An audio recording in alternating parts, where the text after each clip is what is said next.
Reading nutrition labels can be so confusing, so I want to take a few minutes to educate you as the consumer how you can read a nutrition label and understand exactly what you're eating. Now, first of all, I don't recommend buying a lot of things that have nutrition labels on them, because if it has a nutrition label, it is most likely processed. So when I'm in the middle of the store and I'm looking at a nutrition label, again, as I said in the video, I'm not as concerned with what they're plastering all over the front. Heart healthy, low cholesterol, blah, blah, blah, fat-free, low sugar, sugar-free. All that is gimmicks to get you to buy their product. Now, I do like organic, I do like non-GMO, but honestly, that is not America's problem. America's problem is not the GMOs and the organic and non-organic. You're eating crap all the time. You know, you're sitting there thinking, well, should I have GMO? And then you go to the other aisle and you're eating Twinkies. Like, your life is so incongruent. You talk about how everything needs to be organic, and then you go out and go get plastered drunk on the weekends with beer that who knows where that came from.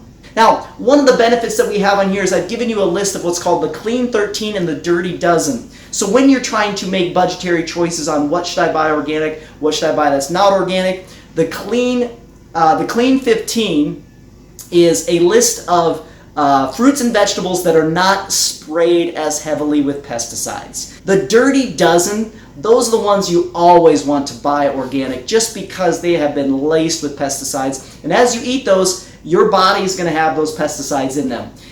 Nobody's arguing these facts. We can argue whether GMOs are good or bad. That's fine, but nobody's arguing the facts that when you eat food that has pesticides in it, you get pesticides and herbicides in you. And to minimize that, you can also look at that Clean 15 and the Dirty Dozen list that's included here.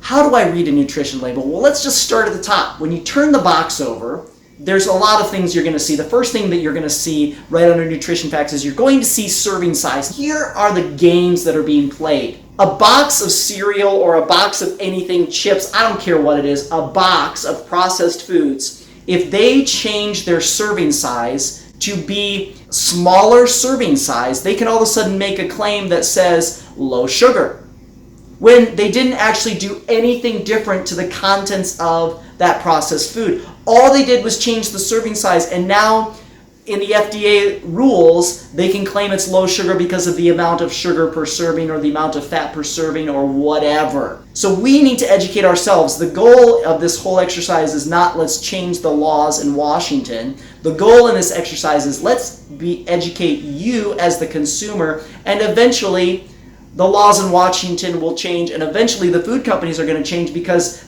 people are going to stop buying their crap. So serving size, that's that top portion. There's a nice graphic up there. You can see serving size there. That's that yellow section.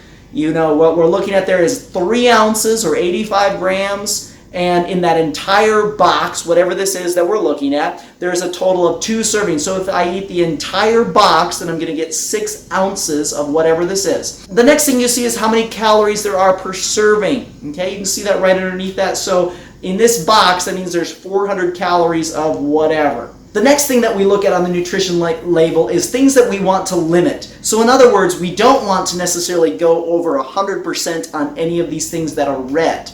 Right? So when we look at that total fat, 20%. Saturated fat is a really unhealthy fat. If you're eating an animal-based saturated fat, it's not good for you. It is a known carcinogen or something that causes cancer. So you really want to limit that. So we look at saturated fat there. It's 28% of our daily value. In other words, we shouldn't go over 100% with that.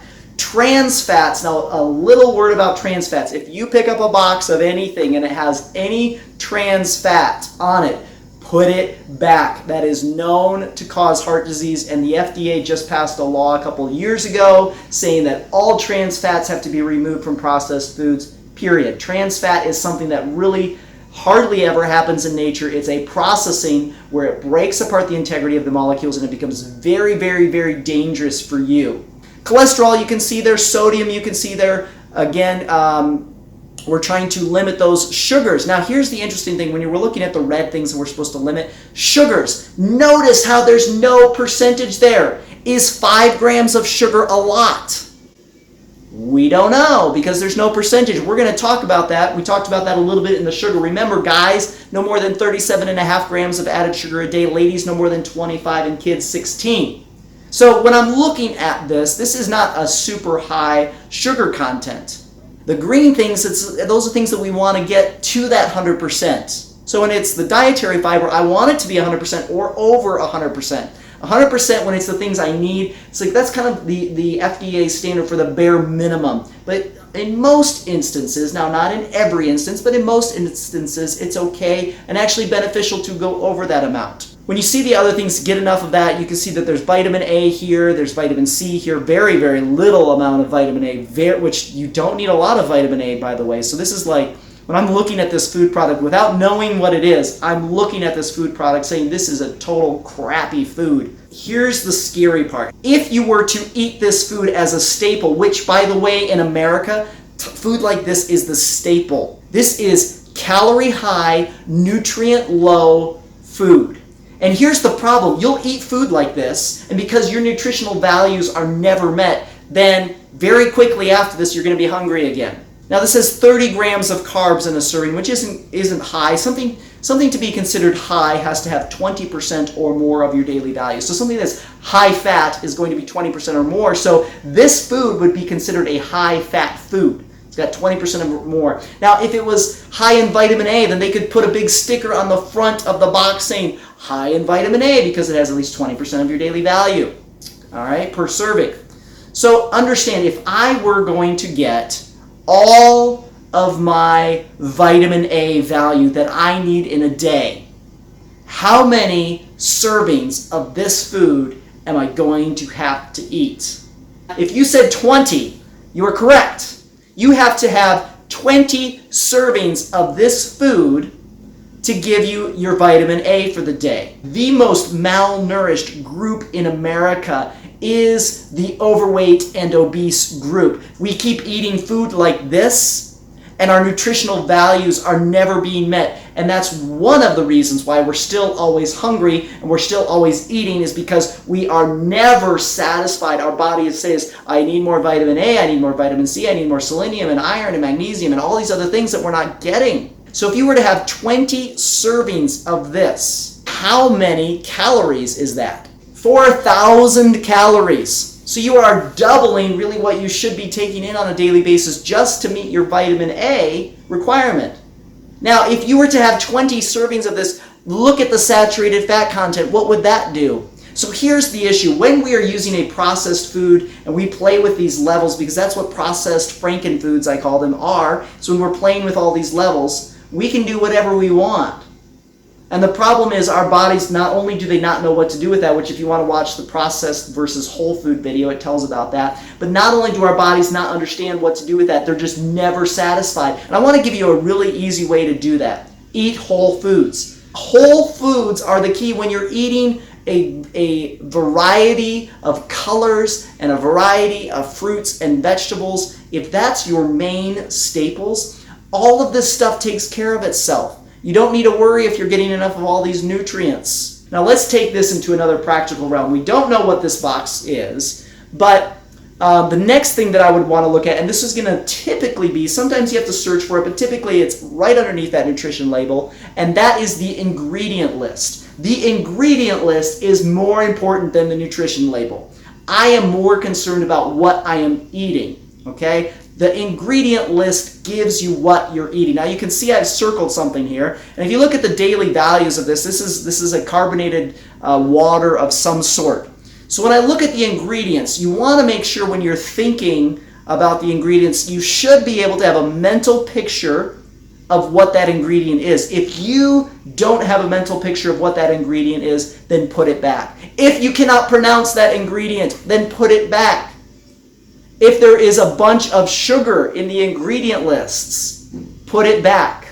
Okay, these are really important. We have also included in this list a list of different hidden names for sugars. There is over 100 different approved names for sugars from the FDA, and they can throw any of them on that label, and it is really designed to confuse you as the consumer. Did you know that sucralose and sucrose, that those are names for sugar. Sucralose is a fake sugar that's really bad for you. Sucrose is like table sugar. It is table sugar. It's a molecule of fructose and a molecule of glucose combined together. But you didn't know that. You don't know when you see sucrose that that's sugar. So look at that list. That's also going to help you decipher how much sugar is in that product. So in this product, we have purified water. I can picture what that looks like. Organic extract from cloves.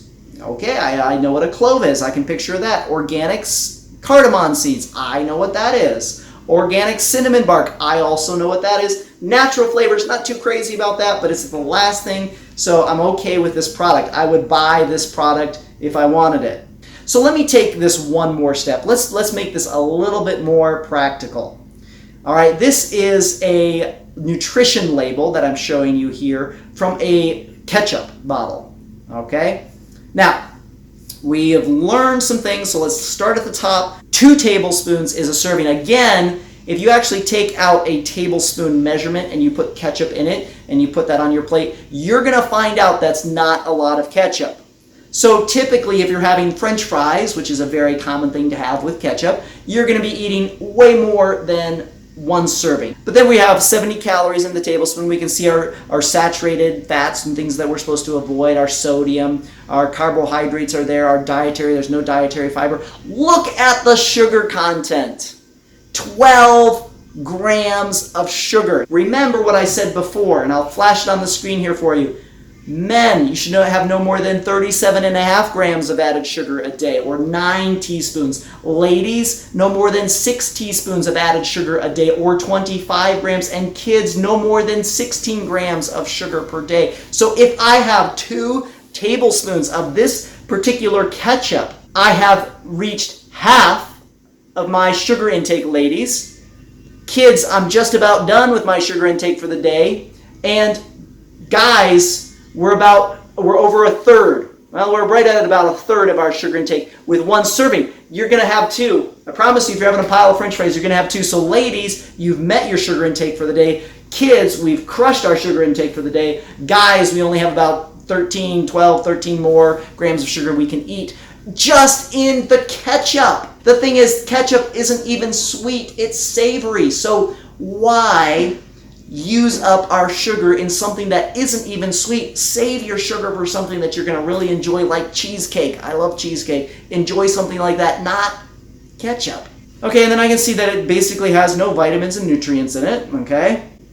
Let's look at our ingredients, shall we? The first one, high fructose corn syrup. That is another name for highly processed sugar. Not even tomatoes. Corn syrup. All right, we got more processed foods. Cider vinegar, distilled vinegar, maltodextrin. Maltodextrin is another name for another type of sugar. Maltodextrin, water. I do know what water is. Finally, we see the word tomato. We've got tomato paste. We've got less than 2% of sun-dried tomatoes. Salt, xanthan gum, which is a thickener, paprika, potassium sorbate, calcium disodium EDTA as a preservative, spice, natural flavors, garlic. I don't know off the top of my head what calcium disodiumate is, and you probably don't either. Basically, this is not a great food product to buy.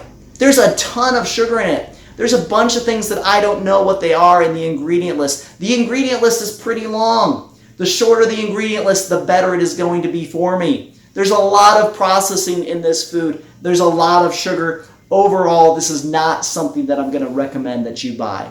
Hopefully this information on reading nutrition labels was helpful.